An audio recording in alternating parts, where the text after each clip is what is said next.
shut down the church simply because the government says to. Well, then how about Tom Hicks and a lot of these other people associated with CBTS, with these churches they pastor, did shut down their church or completely alter it just because the government said so? The government has no biblical jurisdiction over that. Just because the government said so is where you're wrong. I know that these men struggled with a great deal more. They've got elderly people in their churches who they're concerned with. No. I believe that the whole COVID thing has been completely overblown. It is like the common flu. The whole time to everyone how that was, and they truly changed the format of their services for the safety of their people, and that is something that has happened during plague times and such before there was even media. But coronavirus is not a plague. All the numbers are falsified. Only 6% of those. I know that. But then why don't you stand for it? If you know, that's the reason why I got into Barcelos. If you know it, why don't you publicly stand for it? That's the cowardice. If you know it's a hoax, why go along with it? If you know it's a hoax, why don't you? It wasn't clear to everyone that it was a hoax from the beginning. And the point is now Barcelos is still tweeting about this stuff in the meantime. And then Tom Hicks, I think earlier in September, wrote an article about the same time. So y'all, there's people associated with the seminary that are still furthering this and going along with it. And that's why I'm saying that's cowardice of going for man rather than God, of still trying to nuance this stuff. Tom Hicks in his article wrote that the fact that we're not experts on epidemiology and over flus and stuff like that, that was actually after news broke that said only 6% of those who actually died from who contracted COVID. So what I'm saying is it always leaves the position to try to play the middle ground, be soft with your tone, blah, blah, blah, blah, blah, blah, blah. That always concedes ground to the pagans. Yeah, one of my tweets I said, there's no third way, there's no third direction, there's no third soft way out.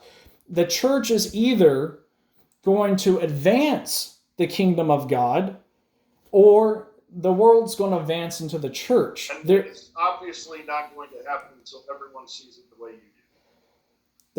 The way I'm critiquing this is the world. Either the world gets more like the church or the church gets more like the world. If you're not willing to realize that, then you're sticking your head in the sand. Did I say anything contrary to that? The practical implications of two kingdom theology will do that. What you need to learn, brother, is that not everyone has to see everything and react to everything exactly the way you think is right or they're wrong. You realize there's like 50 to 100,000 subscribers to all these discernment blogs, and they're gaining every day. It's not just me. I don't care. And what I'm saying with that, you keep saying it's my perspective. It's not my perspective. There's people, thousands and thousands of people that believe the same thing I do. Brother, we're not going to get anywhere. Thousands upon thousands upon thousands of people are now waking up and seeing things exactly the way I do. And it's not because I'm the thought leader in all this. Actually, there's been people that have opened my eyes to all this kind of stuff. And also I'm not known with CBTS, but a lot of these seminaries they're are declining in attendance and all that kind of stuff. While there's more YouTube ministries and all these other things that keep going up every day. People are sick of these institutions. It doesn't make discernment bloggers right. What I am saying, I'm not saying they're right. Recognize the problem with tone in most discernment blogs. That's a problem as well.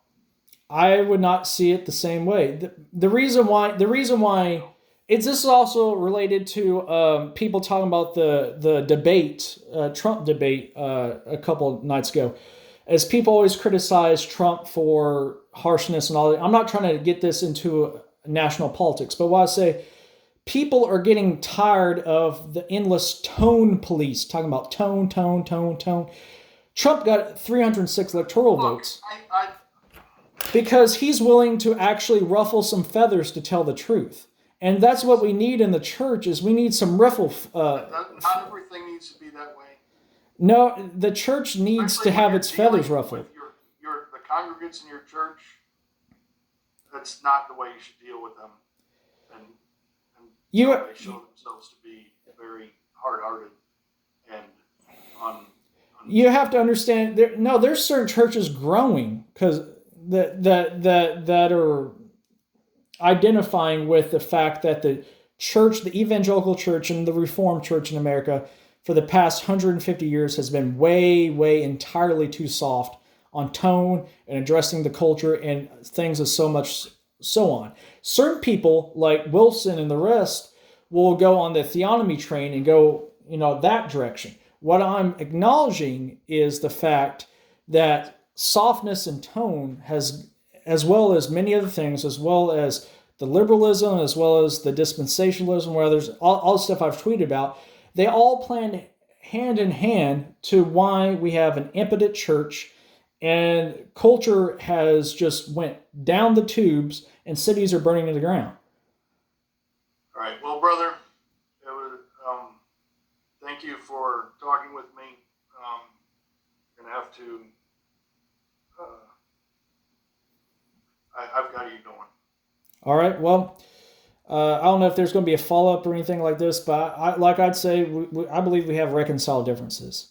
And I'm not going to call you a heretic specifically, but I feel like, it'd be best if, my times as a student, we kind of just part ways, and that's just how it's going to be.